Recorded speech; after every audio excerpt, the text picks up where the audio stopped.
दोस्तों, बहुत बहुत स्वागत है आपका आपके चैनल सरस्वती ट्यूटोरियल्स में। बहुत दिनों बाद आज का लेक्चर आ रहा है आपका।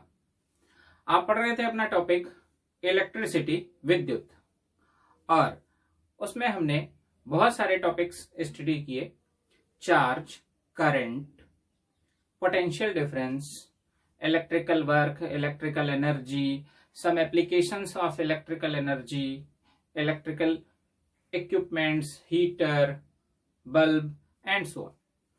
आज हम पढ़ने वाले हैं अपने टॉपिक में कि जब भी हम किसी भी इलेक्ट्रिकल सर्किट में अपनी बैटरी को एज ए इनपुट या एसी एज ए इनपुट लगाते हैं, तो ऐसी कंडीशन में हम ये देखते हैं कि कुछ बैटरीज हमें बहुत ही ज्यादा तेजी से वर्क करके देती हैं और कुछ बैटरीज हमें कम वर्क करके देती हैं। तो ऐसा क्यों होता है, इस चीज को हमें समझना है।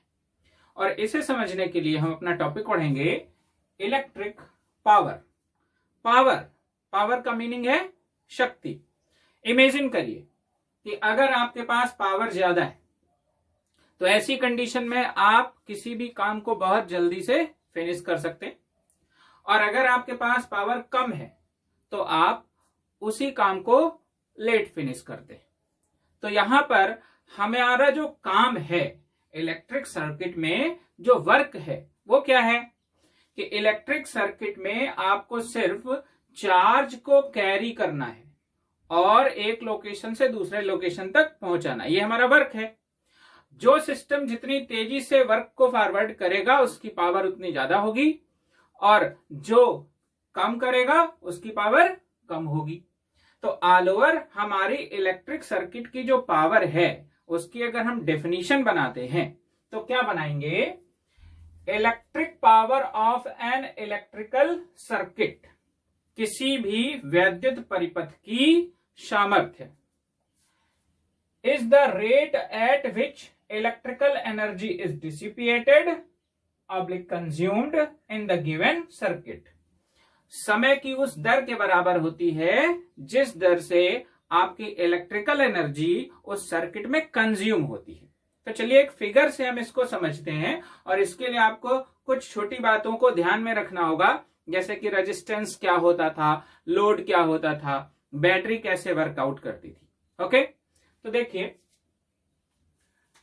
ये हमारे पास एक बैटरी है।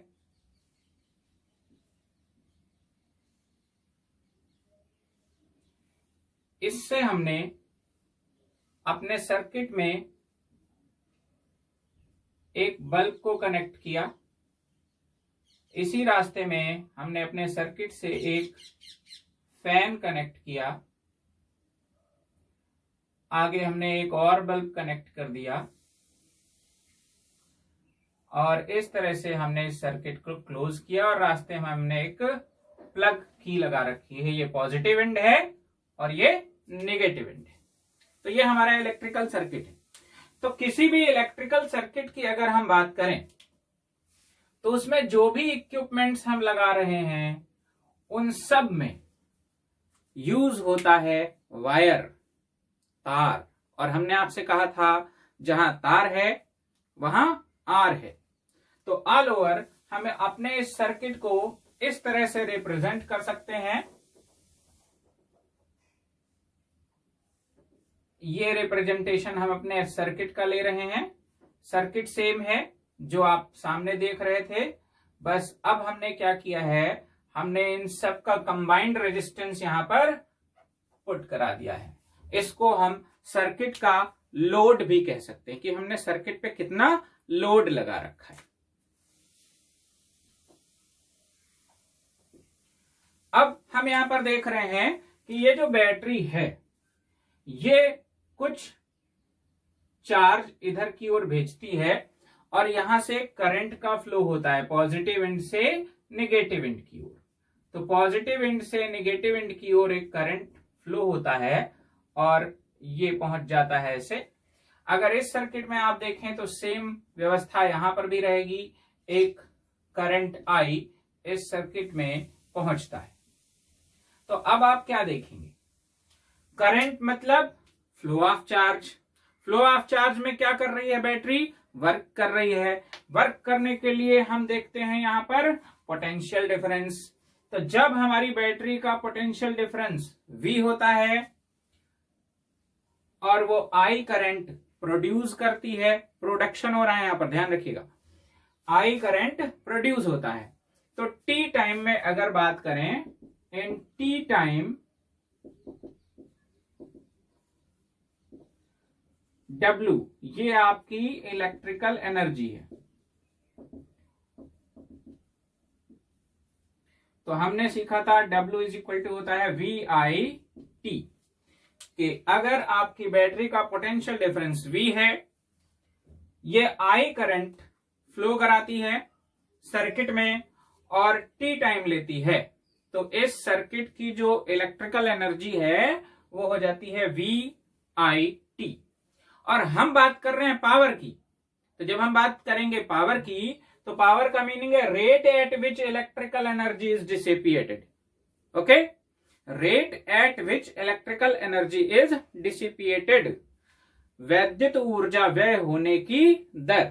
तो जब भी हम बात करते हैं रेट की, तो यहां पर पावर का जो रिप्रेजेंटेशन है वो P है, और हम बात कर रहे हैं इलेक्ट्रिकल एनर्जी के डिसिपिएशन यानी कि व्यय होने की दर। तो हम यहां पर देखेंगे W/T।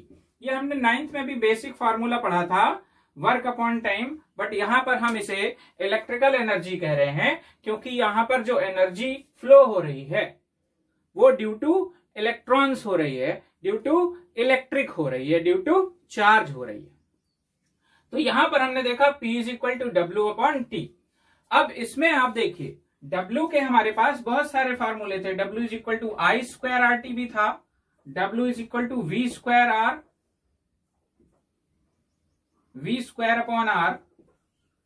इंटू T भी था। तो ये सारे फार्मूले हमारे पास हैं, बट हम इसमें किसको पावर के लिए यूज करेंगे? तो हम यूज पावर के लिए सारे फार्मूले करने वाले हैं, बट यहां पर हम थोड़ा सा डिफरेंस क्रिएट करने वाले हैं। इसको आपको थोड़ा सा ध्यान से समझना होगा। कई बार बच्चे कंफ्यूज होते हैं डिसिपिएशन में और डिलीवरी में।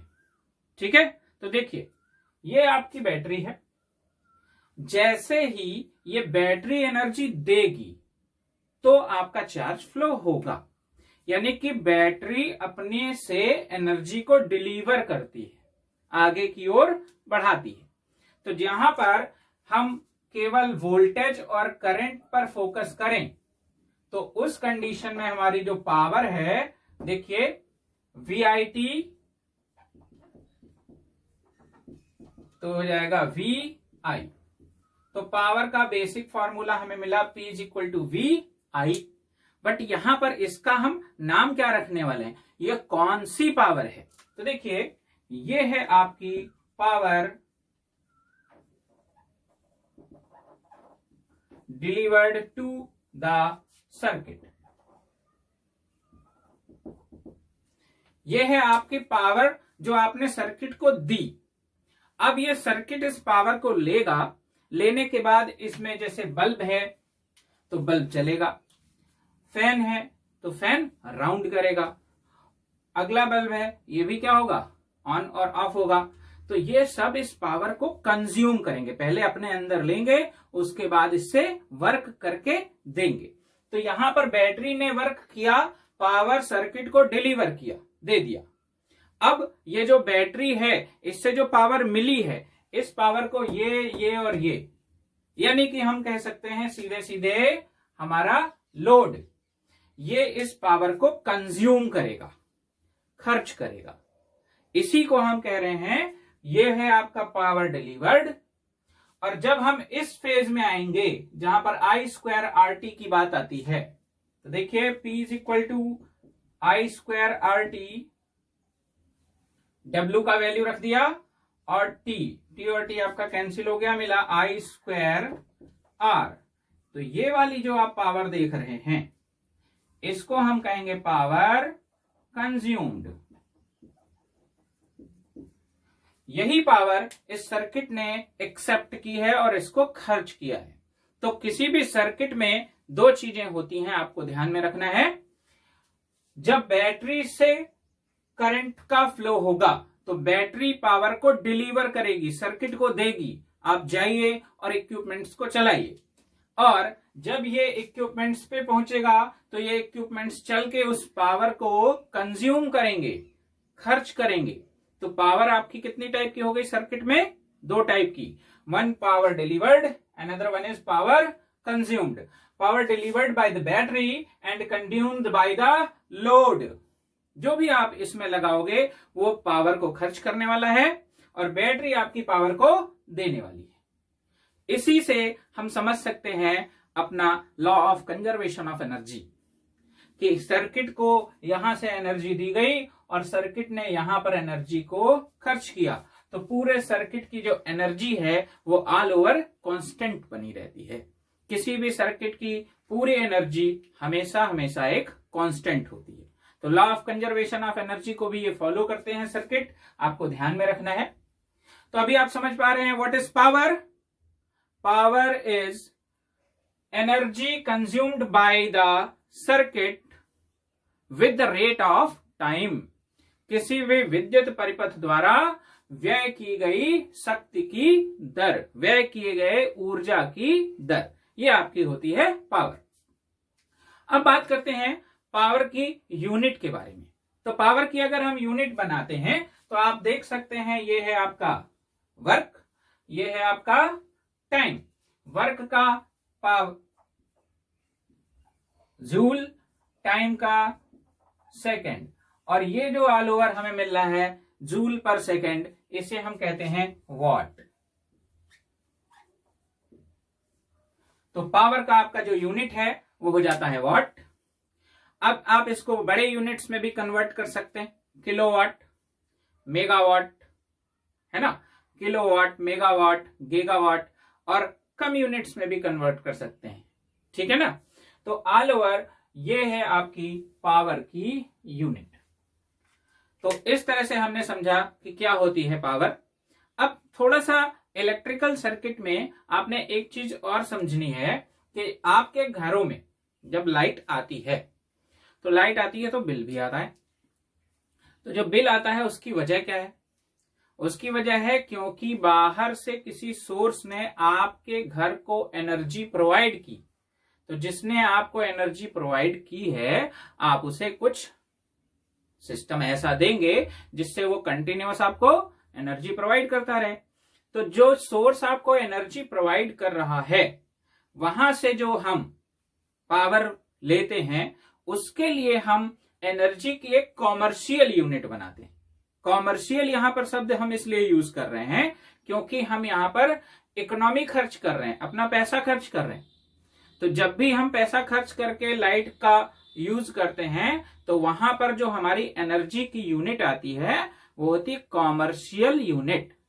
तो चलिए देखते हैं कि क्या होती है हमारी commercial unit of energy. Power का बेसिक फॉर्मूला, पावर का बेसिक फॉर्मूला है P is equal to W upon T। इसमें W को हम कहते हैं इलेक्ट्रिकल एनर्जी और ये है आपका टाइम। अब देखिए पावर, पावर का यूनिट है वॉट। यहां से हमने इसको पकड़ा, ये है इलेक्ट्रिकल एनर्जी, अपॉन में हमें मिल रहा है टाइम। टाइम का यूनिट हो गया हमारा सेकेंड। क्रॉस मल्टीप्लाई करेंगे तो यहां से देखिए electrical energy is equal to हमें मिलता है वॉट इंटू सेकेंड। तो यहां पर जो आपको ये दिख रहा है वॉट सेकेंड, ठीक है, इसको हम थोड़ा सा और लार्ज करते हैं, बड़ा करते हैं। जैसे कि वॉट, पावर, पावर को हमने यहां पर 1 किलोवाट कर दिया। और दूसरा टाइम, टाइम को हमने यहां पर 1 आवर कर दिया। तो हमने अपने दोनों यूनिट्स को लार्ज कर लिया है। पावर का यूनिट हमने किलोवाट और टाइम का यूनिट हमने आवर कर लिया, 1 आवर। तो ऐसे अगर आप यहां पर रखते हैं वॉट की जगह पर किलोवाट, सेकंड की जगह पर आवर, तो आपको देखिए क्या मिलेगा, इलेक्ट्रिकल एनर्जी, यानी कि वैद्युत ऊर्जा कितनी हो गई, वाट की जगह आ गया किलोवाट,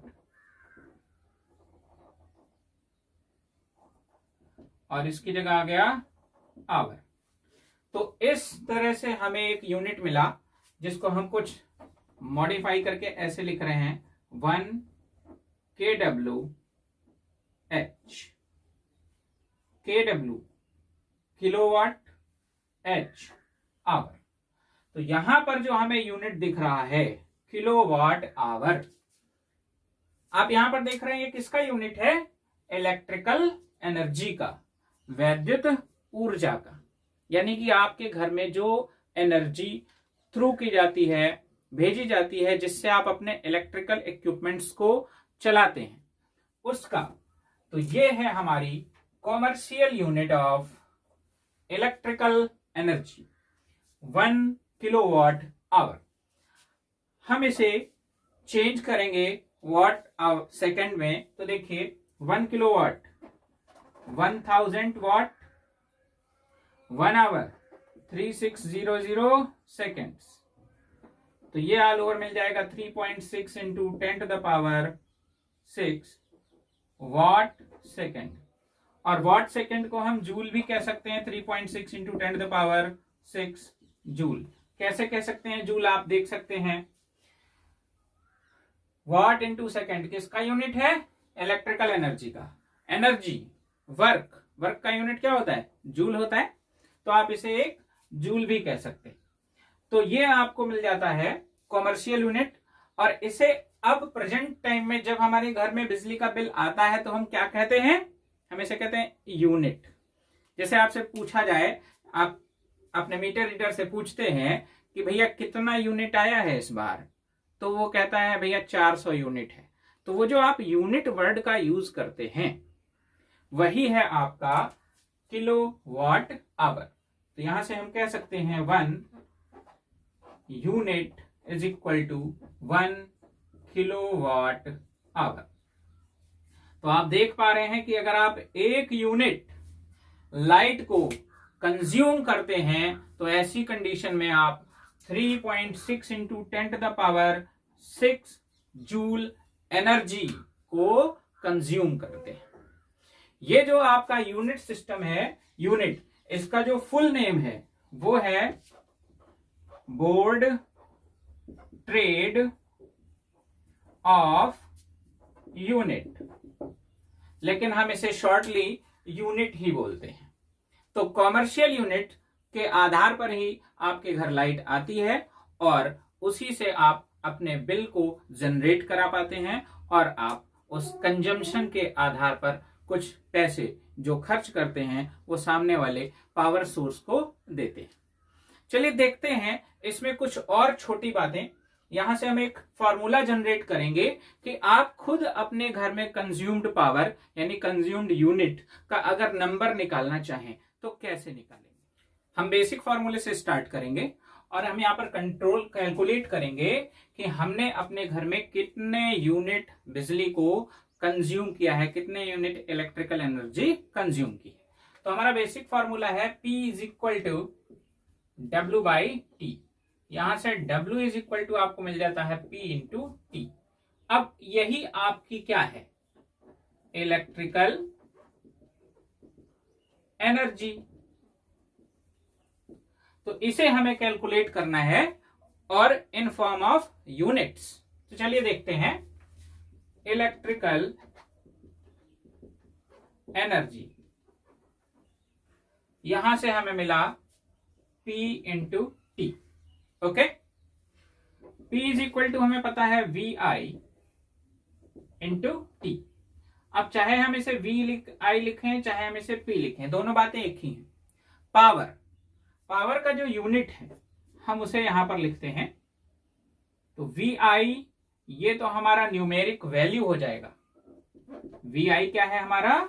न्यूमेरिक वैल्यू, संख्यात्मक मान, और इसके साथ हमने वॉट लगा दिया, तो ये हमने इसके साथ लिख दिया यूनिट।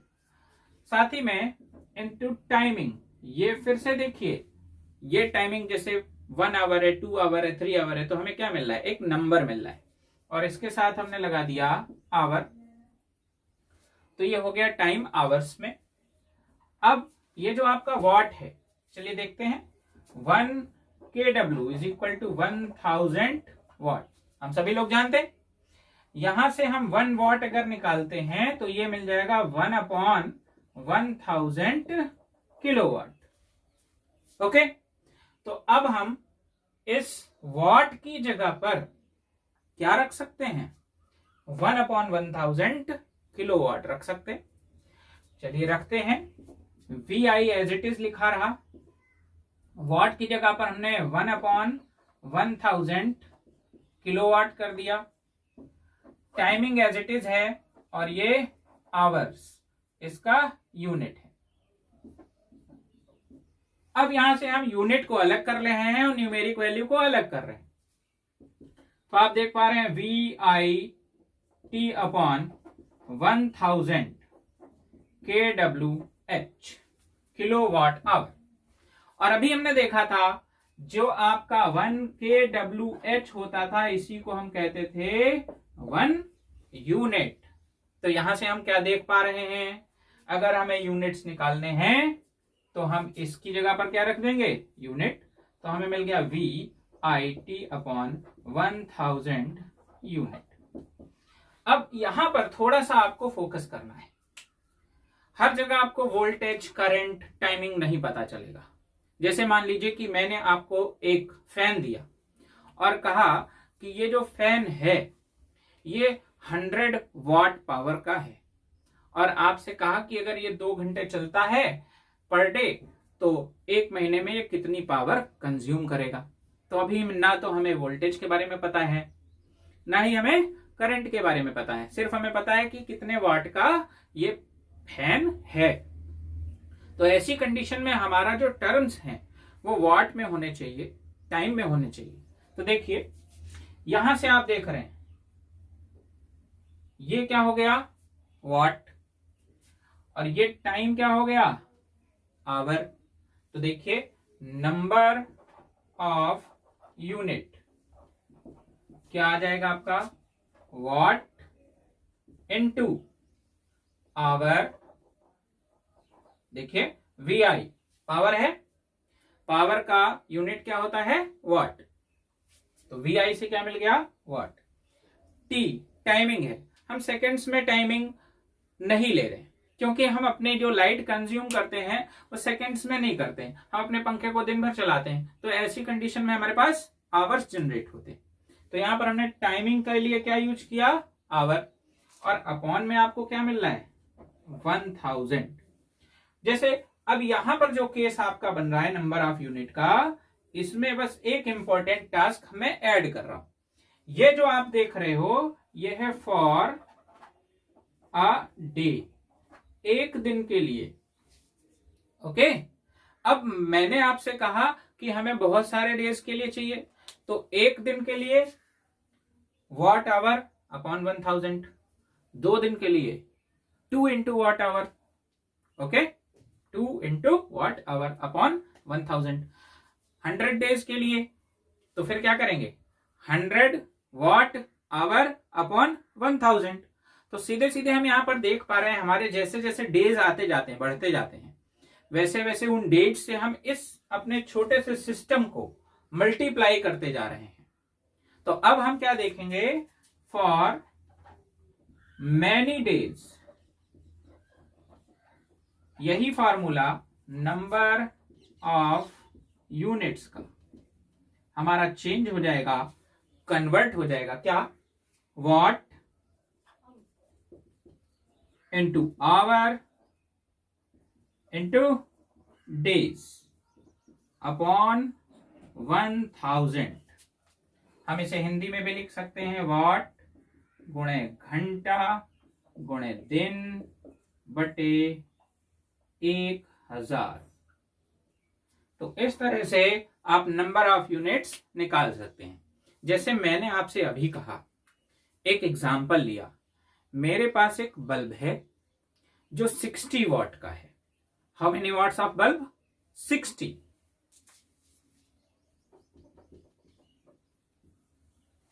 दूसरी बात मैंने आपसे कही कि इस बल्ब को आप पर डे 8 आवर्स जलाते हैं, तो आवर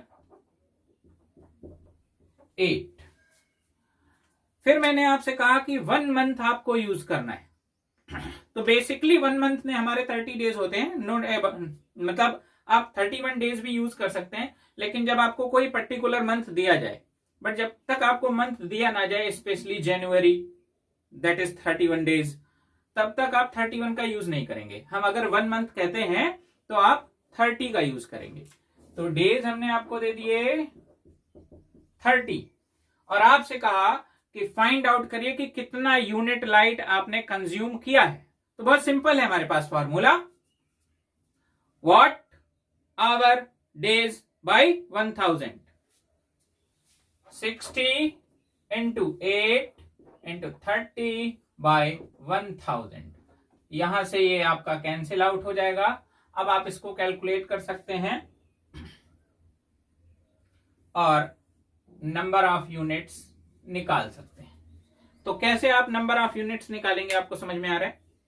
ऐसे ही क्वेश्चंस जो है थोड़ा लार्ज किए जा सकते हैं, बढ़ाए जा सकते हैं। जैसे आपसे कहा जाए कि हमारे पास एक फैक्ट्री है, उस फैक्ट्री में 2 रेफ्रिजरेटर हैं, 40 फैंस हैं, 30 बल्ब्स हैं। रेफ्रिजरेटर इतने टाइम के लिए चलते हैं, बल्ब्स इतने टाइम के लिए चलते हैं, फैंस इतने टाइम के लिए चलते हैं, सबका अपना अलग अलग टाइमिंग है।